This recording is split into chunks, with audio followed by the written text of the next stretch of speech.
America ने पाकिस्तान को rebuild करने के लिए किसी किस्म की कोई इमदाद नहीं दी गुज़श्ता कई दहाइयों से। इसके मुखालिफ आप देख लीजिए कि चाइना ने गुज़श्ता चंद सालों में पाकिस्तान को तकरीबन 50 अरब डॉलर से ज़्यादा यहाँ पे लगा चुका है और लगाने के लिए तैयार बैठा हुआ है।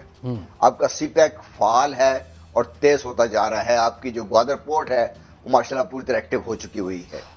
क्या आप अमेरिकन प्रेजेंस किसी किस्म की भी इस तरीके से अलाउ कर सकते हैं जो इस चीज़ को थ्रेटन करे?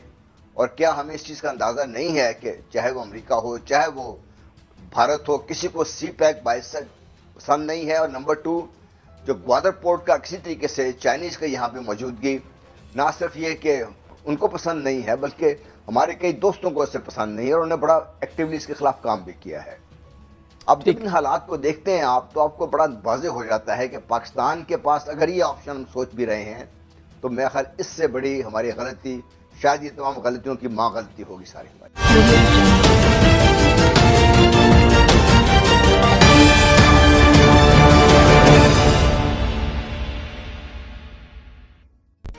ये जो अड्डों वाला मामला है, ये अमेरिका को अड्डे दे रहा है पाकिस्तान। ये शुरू होता है अप्रैल में, जब अमेरिकन सेंट्रल कमांड से वहाँ एक स्टेटमेंट जारी होता है और ब्रीफिंग में ये कहा जाता है कि हम हमसाया मुल्कों में कोई जगह ढूंढ रहे हैं जहाँ से हम अफगानिस्तान में अपने एरियल स्ट्राइक्स जारी रख सकें और कंट्रोल कर सकें चीज़ों को अफगानिस्तान से बाहर रहते हुए। तो पहले शक किया गया कि पाकिस्तान ही एक ऐसी जगह है जो इनको सबसे ज़्यादा सूट करती है। फिर ये कहा जाने लगा कि पाकिस्तान इस बात को जान ले कि ख़राब हालात की सबसे ज़्यादा जो नुकसान होगा वो पाकिस्तान को होगा। और फिर अड्डों की बात हुई। अफगान मीडिया ने क्लेम किया है कि पाकिस्तान में कुरम ज़िला के अंदर 2 जगहों पे, जबकि पारा चनार में 1 जगह पे और दीगर कुछ जगहों के ऊपर अमेरिकन को फैसिलिटेट किया जा रहा है, उनको अड्डे दिए जा रहे हैं। तालिबान ने इस पर तशवीश का इजहार किया है, लेकिन उन्होंने मुल्क का नाम नहीं लिया। बज़ाहिर जो खबर मैंने पढ़ी है वो पड़ोसी मुल्क ऐसे करके बात कर रहे हैं। तो शहजाद चौधरी साहब, एक्चुअली है क्या, आपकी फाइंडिंग्स क्या है इसमें? देखिए, 1998 में अभी जब ये 9/11 ज़ाहिर नहीं हुआ था और सिर्फ अल-कायदा या उसामा बिन लादेन की मौजूदगी डिटरमिन हुई अफ़गानिस्तान में और वहाँ पर अमेरिका ने हमला करना चाहा। उस वक़्त हमने कोई 1267 यूएनएससी रेजोल्यूशन पे साइन नहीं किए थे, 1373 रेजोल्यूशन पे साइन नहीं किए थे यूएनएससी की, ये अभी तक नहीं पास हुई थी जिसके हम सिग्नेटरी बने, बल्कि सारी दुनिया ही सिग्नेटरी बनी जब war on terror security council ने डिक्लेयर करके तो सारी दुनिया पे लागू कर दी, जहाँ जहाँ पर उनको इस तरह के खतरात मौजूद नज़र आते थे। अभी तक ये नहीं हुआ था। 1998 में जनरल ज़िन्नी बैठे हुए थे, chief of army staff general Jahangir Karamat थे उनके दफ्तर में, और उन्होंने कहा कि अब जब मैं आपके पास बैठा हूँ तो इसलिए बैठा हूँ कि इस वक्त आपके इलाके से बहुत सारे मिसाइल, कम से कम 200, 250, 300 मिसाइल जो है वो इस वक्त आपके इलाके से फ्लाई करता हुआ जलालाबाद जा रहा है। तो इसलिए बैठा हूँ कि आपको घबराना नहीं चाहिए और आपको बताने के लिए आया हूँ। कहने का मतलब ये हुआ, जब जलालाबाद पे अटैक करना था, जब किसी और जगह पे अटैक करना था, मिसाल के तौर पे अगर उनको तोरा बोरा में जब अटैक करना था इस किस्म के, तो वो जहाज़ पाकिस्तान से टेक ऑफ नहीं किए थे, वो मिसाइल पाकिस्तान से नहीं मारे गए थे। अमेरिका के पास ये तमाम सहूलतें मौजूद हैं अगर वो अफ़गानिस्तान में वहाँ पर आकर अपना कोई किसी किस्म का एक्शन ऑपरेशन करना चाहता है। दूसरी बात, अगर अफ़गानिस्तान में इतना ही अमेरिका को शौक है वहाँ पे मामलात का ध्यान करने का, तो मेरा ख्याल है बहुत बड़ी बेवकूफ़ी है इतने अपनी इंकलिंग के बावजूद कि अफ़गानिस्तान में नज़र रखी जाए कि इस वक्त छोड़ के जा रहे हैं। छोड़ के जाना तो नहीं चाहिए, ये बात ठीक है, रुक जाना चाहिए। बजाय इसके वो बोले कि मैंने जो खरब डॉलर वहाँ पे खर्च किए बैठ के अफ़गानिस्तान में, वो मुझे पसंद नहीं है, अब मैं पाकिस्तान में बैठ के ये खरब डॉलर खर्च करूँगा। ये दूसरी बात होगी।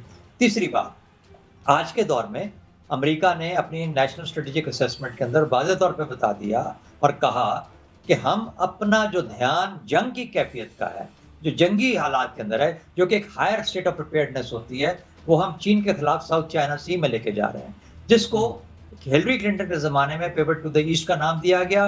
ट्रंप ने उसको एक और कदम आगे लेके गया और अब बाइडेन ने उसको मौका मिला, उसने कहा कि मैं फौजा निकाल के, ताकि मेरा ध्यान अफगानिस्तान जैसी जगह पे ना बटे, बल्कि मैं वहाँ जाऊँ जहाँ पर कि मुझे इसकी ज़रूरत है।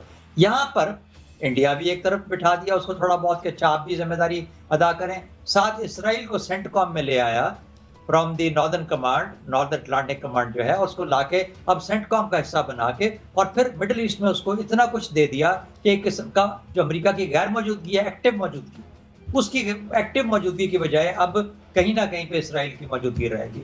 तो ये इस तरीके से उसने बैलेंस आउट किया है। मुझे लगता है कि वो फौजें जो कि अंदर जा रही होती हैं, जिनको बिल्डअप की जरूरत होती है, उनको बेसिस चाहिए होते हैं, उन्होंने इंटरिम उनको बिल्डअप करना है, लॉजिस्टिक सपोर्ट चाहिए और उसके बाद फिर उसने आगे अल्टीमेटली जलालाबाद ये अब क्या चीजें हैं जिनके बारे में अफगान मीडिया रिपोर्ट कर रहा है? वो ये कह रहा है कि कुछ ना कुछ तो वहां लोकल्स कह रहे हैं कि हेलीकॉप्टर आ रहे हैं, जा रहे हैं। देखिए, क्या अमेरिका को इनखला में मदद मिल रही है? वो अपना सामान निकाल रहे हैं इन एरियाज में रख के लेकर जा रहे हैं। वो तो निकालेंगे, वो तो शुक्र करें निकाल रहे हैं। Airlines of communication, ground lines of communication 2001 से आज तक मुकम्मल तौर पर उसी तरीके से फाल हैं, वैसे ही चल रही हैं। इसी तरह से कुछ जगहों के ऊपर कुछ नाकाबंदी है तो ये इसका मतलब है कि अमेरिकन अपना सामान निकालने के लिए फैसिलिटेट हो रहे हैं, ये कोई फौजी अड्डे नहीं है। नहीं, देखिए उन्होंने तो सारा सामान C-17 में डालते हैं और वहां से फ्लाई करके बाहर ले जाते हैं। तो मेरा ख्याल है बहुत कम उनकी डिपेंडेंस है पाकिस्तान के जी लॉक के ऊपर, ग्राउंड लाइंस ऑफ कम्युनिकेशन के ऊपर। देखिए अफगानिस्तान क्या बोलेगा, इंडिया क्या बोलेगा, कोई और तीसरा क्या बोलेगा, वो उसको छोड़ दीजिए। एक और फाइनली बात कर दूं क्योंकि फिर हमारी बहस में आ जाएगी कि उनके डिप्टी सेक्रेटरी ऑफ डिफेंस ने वहां पर डिपोजिशन देते हुए कांग्रेस के अंदर 2 सवालात का जवाब दिया। उससे एक सवाल पूछा गया कि जब आप अपनी अफवाज को निकाल रहे हैं तो आपने एश्योर कर लिया है कि उसका डिफेंस क्या होगा? उन्होंने कहा जी कि हम मुकम्मल तौर पर उसका दिफा करेंगे और उनके कमांडरों ने भी ये बात की। नंबर 2, उनसे ये पूछा गया कि अगर वहां पे हालात और खराब हो गए तो फिर उस सूरत में आप क्या करेंगे? उन्होंने कहा हम अपने दोस्त पाकिस्तान से बात कर रहे हैं, पाकिस्तान के साथ हमारे ताल्लुकात बड़े अच्छे रहे हैं, हम वो ताल्लुकात जारी रखेंगे और हम कोशिश करेंगे कि पाकिस्तान वहां पर अमन लाने के अंदर मदद करे। अब अमन लाने का मतलब यह है कि इंटर अफगान डायलॉग में मदद करे, तालिबान को सरसों को इस्तेमाल करे या किस तरीके से इस्तेमाल करे। तो मेरा ख्याल है कि पाकिस्तान को भी इसी हद तक ही रह के ठंडा ठंडा करके पीना चाहिए। हमें बहुत ज्यादा इस चीज को बढ़ावा देके ऐसी हाइप नहीं क्रिएट करनी चाहिए जो कि एग्जिस्ट ही नहीं करती। बहरहाल हाइप क्रिएट हो रही है। बदर अब्बास साहब, गवर्नमेंट की हैंडलिंग के बारे में आप बता दीजिए कि क्या ठीक हैंडल किया है? शाह महमूद कुरैशी साहब का स्टेटमेंट, फॉरेन ऑफिस का स्टेटमेंट, लेकिन उसके बावजूद सवालात और सवालात के बाद फिर सवालात और फिर अफवाहें भी फैल रही हैं। क्या इतना क्लियर करना काफी है कि हम कोई फौजी अड्डा नहीं दे रहे, ये सिर्फ लाइंस ऑफ कम्युनिकेशन है?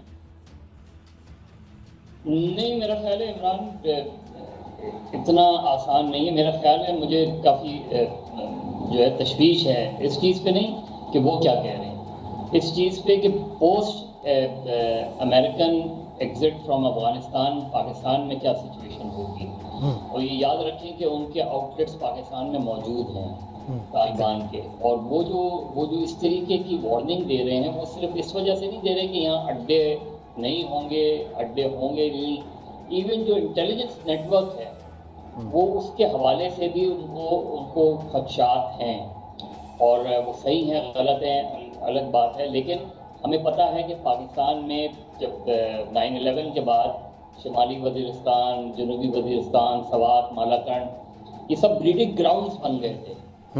और इस तरह की वो बिल्कुल वो चाहते हैं कि तालिबान चाहते हैं कि अफगानिस्तान पर कंप्लीट उनका कंट्रोल हो, और शायद इस मरतबा वो नहीं चाहते कि पाकिस्तान की किसी भी किस्म की इन्वॉल्वमेंट हो, वो उनकी कोई भी स्ट्रैटेजी हो सकती है।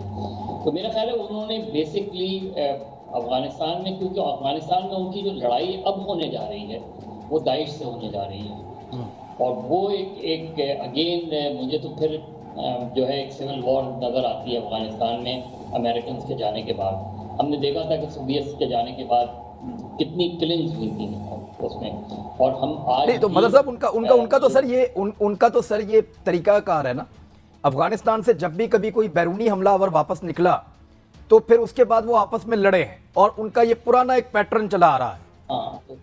तो उसके नतीजे में पाकिस्तान सफर किया है ना जी, एग्जैक्टली। यानी पहली अफगान वॉर भी उठा लें, पाकिस्तान आज तक 29-40 लाख लोगों का आज भी जो है पाकिस्तान उसका होस्ट बना हुआ है, और फिर उसी के अंदर फॉरेन जो मुजाहिदीन थे वो फिर मिलिटेंट्स हो गए, वो पाकिस्तान में ही रहे वो सब ज़्यादातर।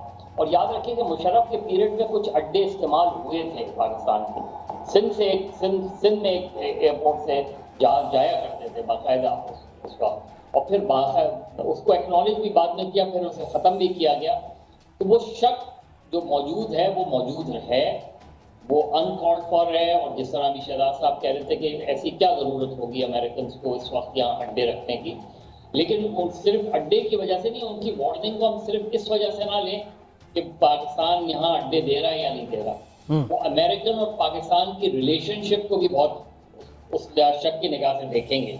और यही हमारे लिए सबसे सेंसिटिव है, क्योंकि आफ्टर 9/11 इस मरतबा जो 2021 में पाकिस्तान को अपनी जो इंटरनल सिक्योरिटी है उसको बहुत ज़्यादा तवज्जो देने की ज़रूरत है, क्योंकि कराची ग्राउंड बन सकता है, पंजाब में सेक्टेरियन जो है वो दोबारा सर उठा सकती है प्रॉब्लम, और खैबर पख्तूनख्वा और बलूचिस्तान सबसे ज़्यादा। ये जो सिचुएशन है इसको पाकिस्तान को बहुत ज़्यादा जो है सेंसिटिव मामला है और इसको बहुत केयरफुली हैंडल करना पड़ेगा।